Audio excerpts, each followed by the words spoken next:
அமைச்சர்கள் குறுக்கிட்டு பேசினாங்க, அதற்கு நீங்க அனுமதி கொடுத்தீங்க. அதே மாதிரி இன்னைக்கு முதலமைச்சர் பேசும்போது சில வார்த்தைகள், தவறான வார்த்தைகள் பேசுறாரு. அவர் பார்ட்டி ஃபண்ட் அப்படின்னு சொல்லியிருக்கிறாரு. அவர் அமைச்சர் அந்த பார்ட்டி ஃபண்ட் எந்த பார்ட்டின்னு கூட சொல்ல தைரியம் இருந்தா சொல்லுங்க, நாங்க அதெல்லாம் ஃபேஸ் பண்ண தயாரா இருக்கோம். எதையும் ஆதாரத்தோடு எதையும் பேசுங்க. நீங்க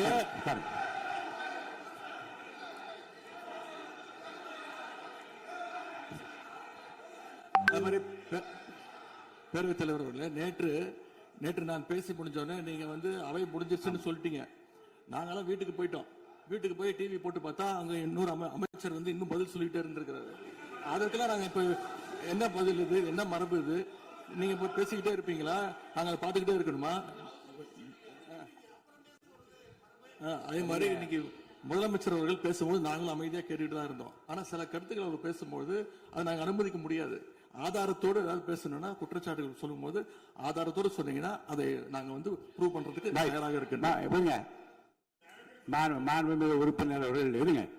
நேற்று மாண்புமிகு எதிர்க்கட்சித் தலைவர்கள் பேசியதும், மாண்புமிகு பொதுப்பணித் தலைவர்கள் பேசியதும் ஆதாரம் இல்லாமல் பேசக்கூடாது என்று நான் சொன்னேன்.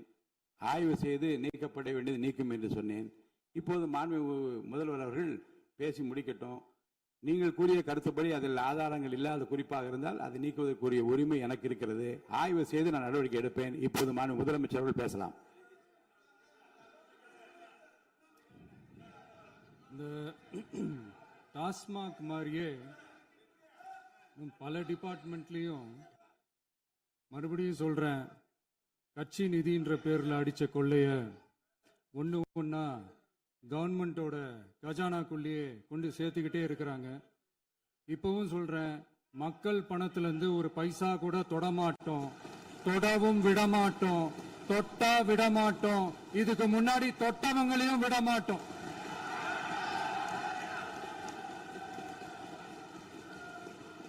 ஒவ்வொரு ஊழலா வெளியில வரும் போலே,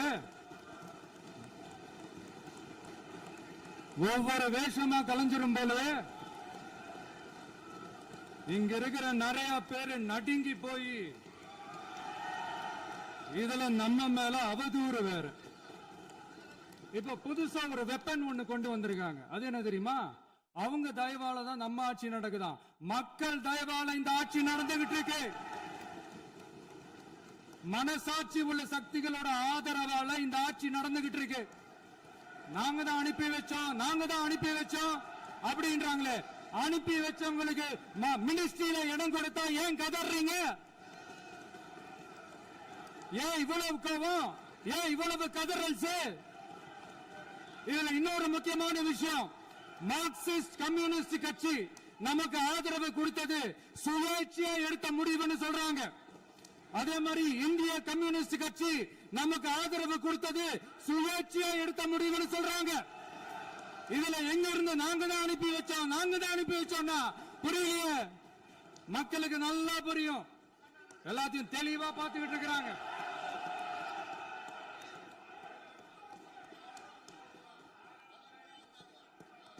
முதலமைச்சர் கண்டினியூ பண்ணலாம். முதலமைச்சர்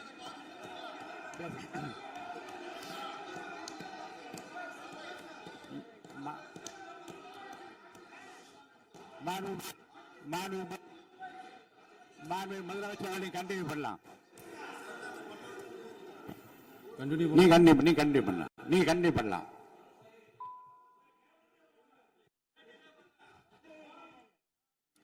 இந்த சமூக நீதி அரசுன்னு சொல்றவங்களை பார்த்து கேட்கிறேன், நம்ம பட்டியலின சகோதரர்களுக்கு எத்தனை அமைச்சர் பதவி கொடுத்தீங்கன்னு கொஞ்சம் சொல்ல முடியுமா? ஆனா நம்மளுடைய அரசுல 8 அமைச்சர் பதவிகள் யாருக்கு? நம்ம பட்டியலின சகோதரர்களுக்கு. எல்லாம் நம்ம அண்ணன், நம்ம தம்பி, நம்ம தங்கச்சிங்க. அண்ணல் அம்பேத்கர் அவர்களுடைய கிட்டத்தட்ட 100 ஆண்டு கால கனவு இப்ப நிறைவேறி இருக்கு. நான் ஏன் கொஞ்சம் சவுண்டா பேசுறேன் அப்படின்னா அவங்களுக்கு கேட்கணுன்றதுக்காக தப்பா எடுத்துக்காது. அதே மாதிரி பெண்களோட பாதுகாவலர் நாங்க தான் அப்படின்னு சொல்லிக்கிறவங்களை கேட்கிறேன், எத்தனை பெண்களுக்கு அமைச்சர் பதவியில இடம் கொடுத்தீங்க கொஞ்சம் சொல்ல முடியுமா? எங்க அரசுல 4 சகோதரிகளுக்கு அமைச்சர் பதவி கொடுத்திருக்கிறோம்.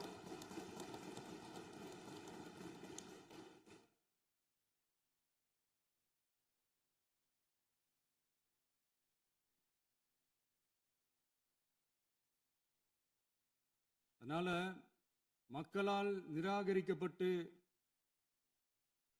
மக்களால் அகற்றப்பட்டவங்களுக்கு ஒண்ணு சொல்லிக்கிறோம், தப்பே செய்ய மாட்டோம், ஊழலே செய்ய மாட்டோம், நேர்மையா தான் இருப்போம், நியாயமா தான் இருப்போம் அப்படின்னு சொல்றவங்களால மட்டும்தான் கூட்டணி ஆட்சி அமைக்க முன்வரும். ஆட்சியிலையும் பங்கு, அதிகாரத்திலையும் பங்கு கொடுக்க முன்வரும். ஊழல்லையே ஊறி போனவங்களால இந்த கூட்டணி ஆட்சியோ ஆட்சியிலையும் பங்கு அதிகாரத்திலையும் பங்கு கொடுக்க முன்வராது. மெஜாரிட்டி இருந்தாலும் தரமாட்டாங்க, மெஜாரிட்டி இல்லைனாலும் தரமாட்டாங்க. கேட்டா ரெடிமேடா ஒரு பதில் ஒண்ணு வச்சிருப்பாங்க, கூட்டணி ஆட்சியை மக்கள் விரும்ப மாட்டாங்கன்னு. அதே மக்கள் தான் இப்ப அவங்கள பார்த்து சிரிக்கிறாங்க. நான்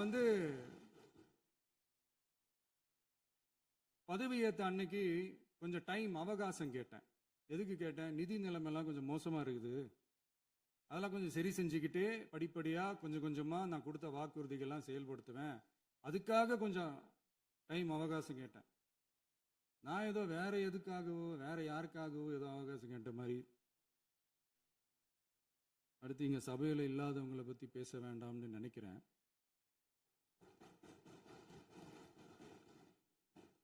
இங்க நம்மளை பத்தி அவதூறு பரப்புறதோட மட்டும் இல்லாம இப்ப நம்ம மக்கள் மேலேயும் அவதூறு பரப்ப ஆரம்பிச்சிட்டாங்க. மக்கள் நமக்கு ஓட்டு போட்டது தப்பான், குடும்பம் குடும்பமா நமக்கு ஆதரிச்சது தப்பான். இது இப்ப இல்ல, நான் சொல்றது எம்ஜிஆர் அவர்கள் காலத்திலிருந்தே. அப்பவே அவர் ஜெயிச்சப்போ அதே மக்களை தப்பு தப்பா பேசுறது. மக்கள் என்ன பண்ணிட்டாங்க, எம்ஜிஆர் என்ன பண்ணிட்டாரு, எம்ஜிஆர் என்ன இது பண்ணிட்டாரு. 50 வருஷமா ஒரே டெக்னிக்கா.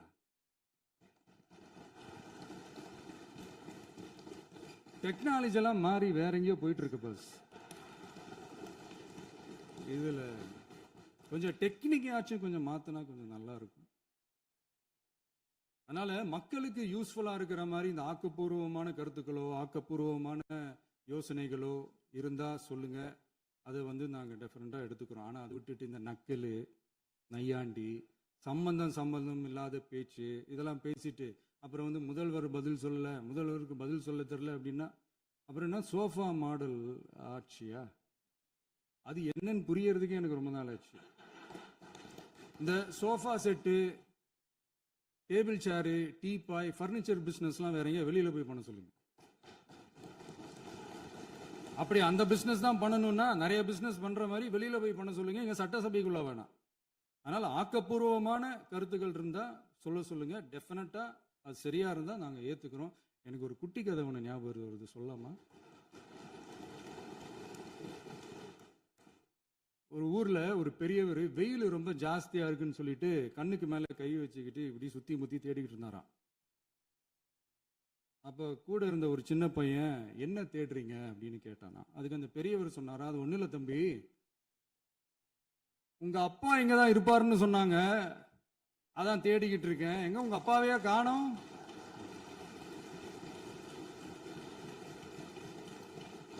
இல்ல அந்த எங்களுக்கும் நக்கலா நையாண்டியா சம்பந்தம் இல்லாத குட்டி கதை இதெல்லாம் எங்களுக்கும் பேச தெரியும். அந்த கதையில பெரியவர் அப்படி சொன்னாராம், தப்பா எடுத்துக்காதீங்க. அந்த கதையில பெரியவர் அப்படி கேட்டாராம். அதனால யாரும் இங்க டென்ஷன் ஆக வேணாம். அதனால இன்னொரு இந்த என்னுடைய உரையை முடிக்கிறதுக்கு முன்னாடி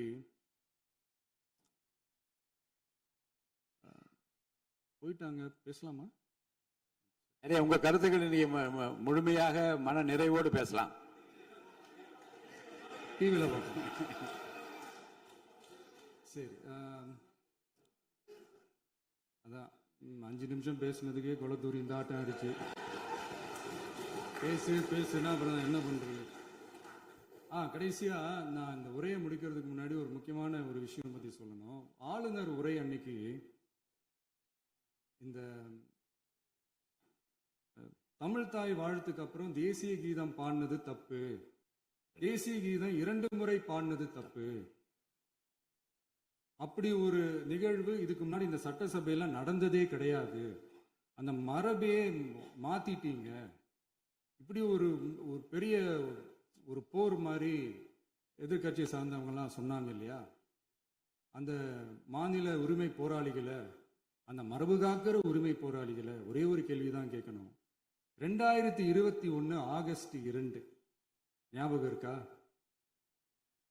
centenary celebration of Tamil Nadu legislature. அந்த ஃபங்க்ஷன்ல நம்ம முன்னாள் முதலமைச்சர் கருணாநிதி அவர்களோட கலைஞர் அவர்களுடைய கலைஞர் அவர்களுடைய புகைப்படத்தை மாண்புமிகு குடியரசுத் தலைவர் திறந்து வைக்கிற ஒரு ஃபங்க்ஷன். அந்த ஃபங்க்ஷன்ல national anthem followed by Tamil தாய் வாழ்த்து அப்படின்னு அறிவிச்சது ஞாபகம் இருக்கா? அதாவது தேசிய கீதத்துக்கு அப்புறமா இரண்டாவது முறையா, நோட் திஸ் பாயிண்ட் மாண்புமிகு பேரவைத் தலைவர் அவர்களே, ப்ளீஸ் நோட் திஸ் பாயிண்ட். தேசிய கீதத்துக்கு அப்புறம் இரண்டாவது முறையாக தமிழ் தாய் வாழ்த்து பாடப்படும் அப்படின்னு சொன்னது ஞாபகம் இருக்கா? அதுவும் முத்தமிழ் அறிஞர் அப்படின்னு சொல்ற நம்ம கலைஞர் அவர்களுடைய அந்த புகைப்படம் வெளியிட்டு விழாவில் அவர் இருந்த இதே சபையில தமிழை இரண்டாவது இடத்துக்கு தள்ளினது யாருன்னு ஞாபகம் இருக்கா? அது மட்டும் இல்ல, அந்த தேசிய கீதத்தை நாட்டுப்பண் நேஷனல் ஆந்தம்னு சொல்லி அதே ஃபங்க்ஷன்ல கடைசியா ஃபங்க்ஷன் முடியும் போது செகண்ட் டைம் தேசிய கீதம் பாடினதும் ஞாபகம் இருக்கா? இதே அவையில் தான், அது அவை குறிப்பிலும் இருக்கிறது, இதே அவையில் தான் நடைபெற்றது. இந்த தக்க நேரத்தில் இந்த ஆதாரங்களை அளித்த மாண்பு முதல் அவர்களுக்கு நன்றியை தெரிவித்துக் கொள்கிறேன். டவுட் இருந்தா இந்த புக்கை பார்த்து தெரிஞ்சுக்கலாம். அவங்க இருந்திருந்தா ஒரு ஆக்ஷன் பண்ணணும்னு எனக்கு தோணுச்சு. எல்லாரும் போயிட்டாங்க. பர்மிஷன் பண்ணலாமா? இப்பவும் பண்ணலாம், ஒன்றும் தப்பு இல்லை.